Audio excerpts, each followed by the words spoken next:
చిత్తూరు బోయకొండ గంగమ్మ ఆలయం.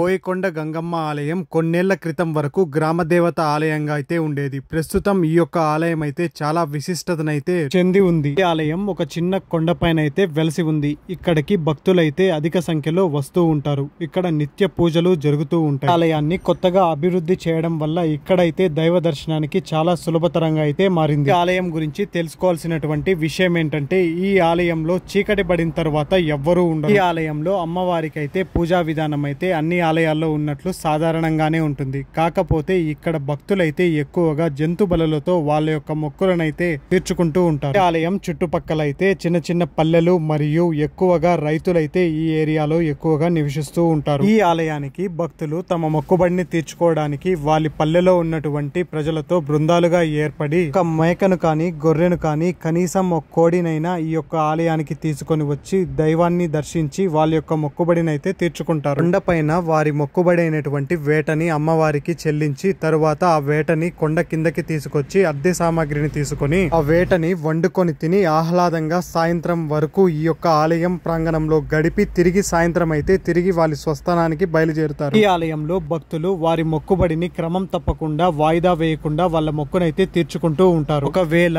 వారి మొక్కుబడిని వాయిదా వేసినట్లయితే గంగమ్మ ఆగ్రహానికి గురి కావాల్సి ఉంటుందన్నది ఇక్కడ భక్తుల యొక్క విశ్వాసం. ఈ ఆలయంలో మరొక ప్రత్యేకత కూడా ఉంది. అది ఏంటంటే, అన్ని ఆలయాల్లో ఇచ్చినట్లు ఈ ఆలయంలో కూడా ప్రసాదం అయితే ఇస్తారు. కాకపోతే ఈ ఆలయంలో ఇచ్చేటువంటి ప్రసాదము పసుపు నీళ్ల రూపంలో అయితే ఉంటుంది. ఆ యొక్క నీరుని తమ ఇంటి దగ్గరికి తీసుకెళ్లి పంట పొలాలపై, పాడి సంపదపై ఆ యొక్క ప్రసాదాన్ని చల్లినట్లయితే మంచి దిగుబడి వచ్చి అభివృద్ధి చెందుతామనేది ఇక్కడ ఉన్నటువంటి భక్తుల యొక్క విశ్వాసం. తీర్థాలని 10 మందికి ప్రసాద రూపంలో 10 మందికి పంచుతారు. ఈ ఆలయం తమిళనాడు, కర్ణాటకకి సరిహద్దుగా ఉన్నటువంటి పుంగనూరుకు సమీపంలో ఉండటం వలన కర్ణాటక మరియు తమిళనాడు రాష్ట్రాల నుండి కూడా అధిక సంఖ్యలో ఈ యొక్క భక్తులైతే ఆలయానికి వస్తూ ఉంటారు. ఈ ఆలయం చౌడేపల్లి సమీపంలో ఉన్న బోయకొండ కొండపై వెలిసినటువంటి గ్రామ దేవత అయినటువంటి బోయకొండ గంగమ్మ తల్లి ఆలయం. ఈ ఆలయం చేరుకోవడానికి మదనపల్లి నుండి, పుంగనూరు నుండి మరియు చౌడేపల్లి నుండి కూడా బస్సు సౌకర్యం అయితే ఉన్నాయి. ఆలయం దగ్గర వసతి సౌకర్యం కూడా ఇప్పుడైతే ఉంది. ప్రాంతాల నుంచి వచ్చేటువంటి భక్తులు ముందు రోజు ఈ ఆలయం దగ్గరకైతే చేరుకొని మరుసటి రోజు అమ్మవారిని దర్శించి మొక్కుబడిని అమ్మవారికి చెల్లించి వేటని వండుకొని ఇక్కడే